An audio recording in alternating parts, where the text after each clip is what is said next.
السلام علیکم ورحمۃ اللہ وبرکاتہ۔ حدیث نمبر 3۔ حضرت صلی اللہ علیہ وسلم پر وحی کا ابتدائی دور اچھے سچے پاکیزہ خوابوں سے شروع ہوا۔ آپ صلی اللہ علیہ وسلم خواب میں جو کچھ دیکھتے وہ صبح کی روشنی کی طرح صحیح اور سچا ثابت ہوتا۔ پھر آپ کو تنہائی اچھی لگنے لگی اور آپ غار حرا میں اکیلے رہا کرتے اور وہاں گنتی کی کئی راتیں مسلسل عبادت کرتے جب تک گھر میں آنے کا شوق پیدا نہ ہوتا، اور اس کام کے لیے توشہ یعنی کچھ کھانے اور پینے کی چیز ساتھ لے جاتے۔ پھر جب توشہ ختم ہو جاتا تو ام المومنین سیدہ خدیجہ رضی اللہ عنہا کے پاس لوٹ کر آتے، اتنا ہی توشہ اور لے جاتے، یہاں تک کہ آپ اسی غار حرا میں تھے کہ آپ پر پہلی مرتبہ وحی نازل ہوئی۔ سیدنا جبریل علیہ السلام آئے، انہوں نے کہا پڑھ۔ آپ نے فرمایا میں پڑھا لکھا آدمی نہیں۔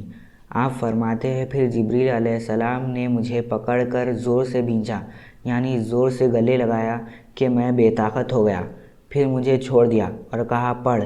میں نے کہا میں پڑھا لکھا آدمی نہیں، کیسے پڑھوں؟ انہوں نے مجھے پھر پکڑا، دوسری بار دبایا، اتنا کہ میری طاقت نے جواب دے دیا، پھر مجھے چھوڑ دیا اور کہا پڑھ۔ میں نے کہا کیسے پڑھوں؟ میں پڑھا لکھا نہیں ہوں۔ انہوں نے پھر مجھے پکڑا اور تیسری مرتبہ دبوچا، پھر مجھے چھوڑ دیا اور کہنے لگے اس پروردگار کے نام سے پڑھ جس نے سب چیزیں بنائیں، آدمی کو جمے ہوئے خون سے بنایا، پڑھ اور تیرا پروردگار بڑے کرم والا ہے۔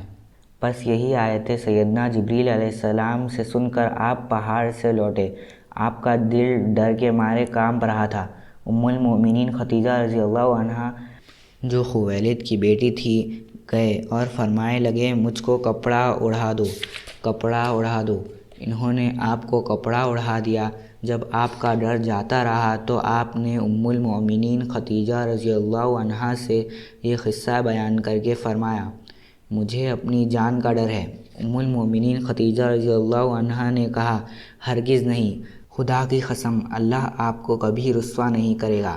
آپ تو رشتے ناطے جوڑتے ہیں اور کمزوروں کا بوجھ اپنے اوپر لیتے ہیں، اور جو چیز لوگوں کے پاس نہیں وہ ان کو کما کر دیتے ہیں، اور مہمان کی مہمان نوازی کرتے ہیں اور ہمیشہ حق کا ساتھ دیتے ہیں۔ پھر خدیجہ رضی اللہ عنہا آپ کو ورقہ بن نوفل کے پاس لے آئے جو ام المومنین خدیجہ رضی اللہ عنہا کے چچا زاد بھائی تھے۔ وہ جاہلیت کے زمانے میں عیسائی بن گئے تھے اور وہ عبرانی زبان جانتے تھے، تو انجیل شریف جو اللہ ان سے لکھوانا چاہتا وہ عبرانی زبان میں لکھا کرتے۔ بوڑھے اور کمزور ہونے کی وجہ سے نابینا ہو گئے تھے۔ ام المومنین خدیجہ رضی اللہ عنہا نے ان سے کہا میرے چچا زاد بھائی، ذرا اپنے بھتیجے محمد صلی اللہ علیہ وسلم کی بات تو سنو۔ ورقہ نے آپ سے کہا میرے بھتیجے کہو تم نے کیا دیکھا؟ رسول اللہ صلی اللہ علیہ وسلم نے جو دیکھا تھا وہ ان سے بیان کر دیا۔ تب تو ورقہ بن نوفل کہہ اٹھے یہ تو وہ اللہ کا رازدار فرشتہ ہے جس کو اللہ نے سیدنا موسیٰ علیہ السلام پر اتارا تھا۔ کاش میں اس وقت تیری پیغمبری کے زمانے میں جوان ہوتا، کاش میں اس وقت تک زندہ رہتا جب تمہیں تمہاری قوم اپنے شہر سے نکال باہر کرے گی۔ رسول اللہ صلی اللہ علیہ وسلم نے فرمایا سچ؟ کیا وہ مجھے نکال دے گی؟ ورقہ نے کہا ہاں بے شک نکال دے گی۔ جب کبھی کسی شخص نے ایسی بات کہی جیسی تم کہتے ہو تو لوگ اس کے دشمن ہو گئے، اور اگر میں اس دن تک زندہ رہا تو تمہاری پوری مدد کروں گا۔ پھر زیادہ عرصہ نہیں گزرا تھا کہ ورقہ انتقال کر گئے اور وحی آنا بند ہو گئی تھی، یعنی کچھ وقت تک آنا رک گئی تھی۔ جزاک اللہ خیرا۔